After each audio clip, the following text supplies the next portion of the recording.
Hey everybody, it's me, your boy RJ. Today, I'm going to show you how to change out your oil filler, oil check dipstick tuber.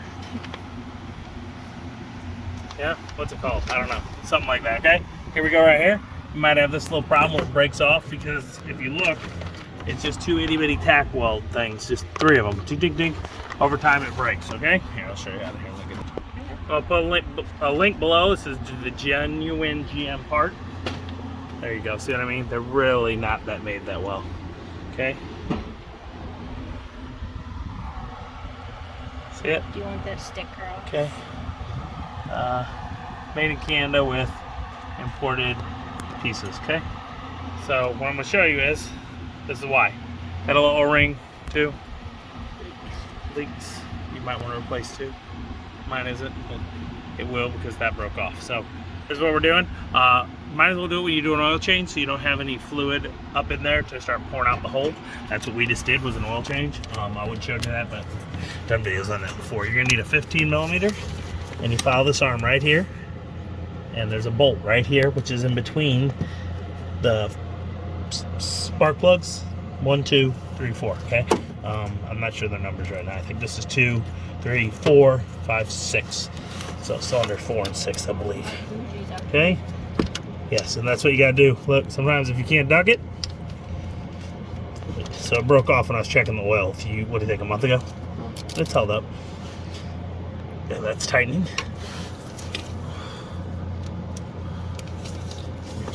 Be careful, there's a lot of little things in here you could break. Get my hand feeling it. Nice thing is you got this socket I've shown you before. This is a ratcheting socket wrench. The handle turns to help you unlock it. I'll put a link to it below. I believe I have the Bosch one. I think mine is Bosch and they don't make it anymore. But I'll put a link to one of the other ones.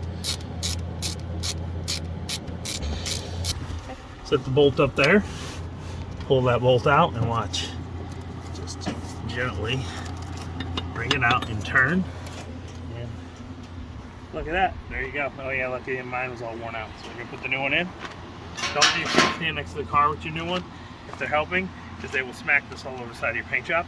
Okay. No, I hit the Let you know. I forgot to tell you what vehicle this is. It's an Avalanche / Suburban. Okay, I'm in there. Watch out. Pause it. I'm gonna. I gotta put the bar for that hole right there. For the back? Yeah, behind this. Show them where it thingy. goes, okay? And then you need somebody down here. Bring it down here, Mama. Can you hand 3 to me?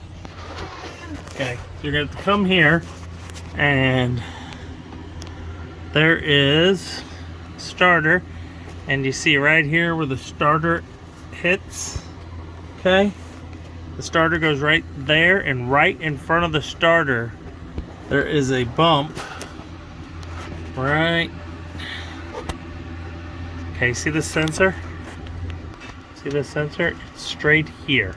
You need somebody to find it and help guide it in to right there. And there's a hole in the top end. You just push it in. Boom, boom. And it goes right in. That's the little dipstick. And then we're going to go around front. It's kind of difficult, but yeah. So here's this is. And follow it out. See this? Here's the cat. Here's the front of the transmission. Here's the bar. Come here, Mama. Take this sway bar. Okay, see the sway bar here? Am I holding it? Yeah, so it's right here. There's the starter. Here's the sway bar. Here's the frame. And then pull it and show them. Now pull it out.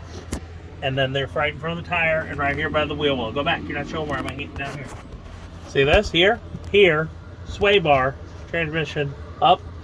And then it's better to reach around front for me, but if you could reach through there with the little hands, what I did was I did both hands, one like this. You go right above this sensor on your oil pan, like the bottom of the engine, the oil. It's not really an oil pan. It's kind of an oil pan. It's where the oil is. It's an oil pressure sensor. Okay, go right there. I know how to show it. I'm coming up. Grab your bolt. Be very careful. See, so you go in right there by the spark plug, the 8, I believe. Let me see. 7 or 8, depending on which way the cylinders start. The very back one. and the 6 or the 5, okay? Right there. And then your bolt lines up right here. The hole's right there. Yeah, see that? Got the engine, you gotta push it through. The light helps. Finger tighten it. You have, yep, that's okay. You got to go in this exact angle where we showed you back there, and by the header in between that the last cylinder and the 6th, whatever it is, 8th and 6th, or 5 and 7th, whatever the number is. You're on the left side of the engine looking at it, so that you can get in there at the right angle, and then you just keep pushing while the other person below guides it in. It's actually a pretty simple repair, but you do need 2 people. It's just not going to work the other way. Okay, and this is why I say again the ratchet wrench comes in handy. I don't got a lot of room to move. I'm gonna go the wrong way. I guess I already had it on tighten. Didn't know it. So it's a both direction ratcheting. I already had it on tighten and did not know it, so I just loosened all that work. Okay, do it by hand first. Put that on there.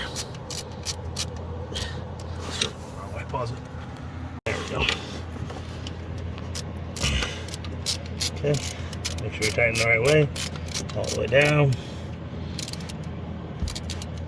Be very careful with this. Remember I showed you those cheap welds, that's how it broke over time. Heat.